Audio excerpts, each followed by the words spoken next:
CIST un grand pas dans la carrière d'Ambre Chalumeau. Ce soir, la chroniqueuse culture de l'émission Quotidien sera aux commandes de son tout premier prime sur TMC.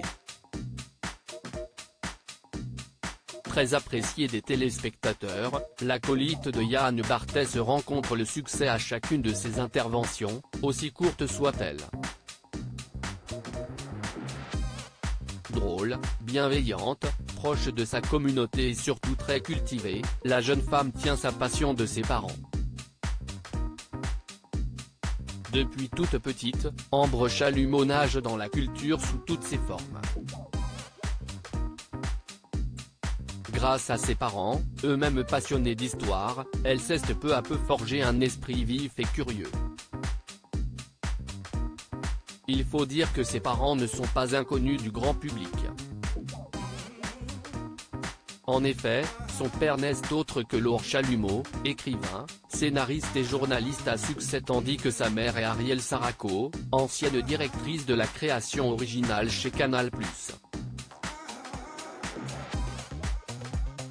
À noter que son paternel est d'ailleurs un proche ami de l'animateur Antoine Decaune, puisque les deux hommes se partageaient l'écriture des sketchs de l'époque Nulle part ailleurs. Il a aussi écrit plusieurs chansons pour de grands artistes tels que Michel Sardou, Julien Clerc ou Patrick Bruel. Une histoire de famille. Il n'est donc pas totalement étrange de voir cette jeune femme de 25 ans se frayer un chemin dans le monde de la télévision.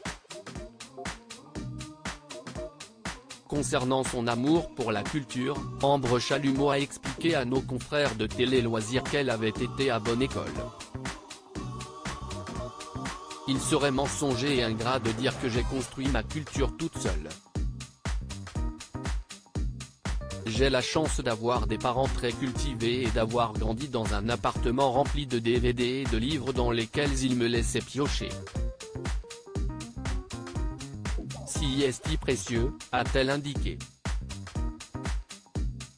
Mais attention, n'allez pas dire à la jolie brune qu'elle a décroché ce prestigieux poste grâce à l'influence de ses parents. Ambre Chalumeau assure s'être faite toute seule. Beaucoup de gens pensent que j'ai eu le job sur TMC grâce à mes parents. Mais pas du tout.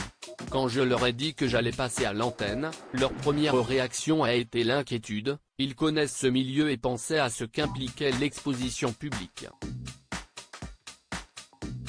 Ils m'ont laissé me débrouiller et, aujourd'hui, je crois qu'ils sont fiers, contents de ce que je vis, expliquait-elle dans les colonnes de 20 minutes le 24 janvier 2023. À bon entendeur.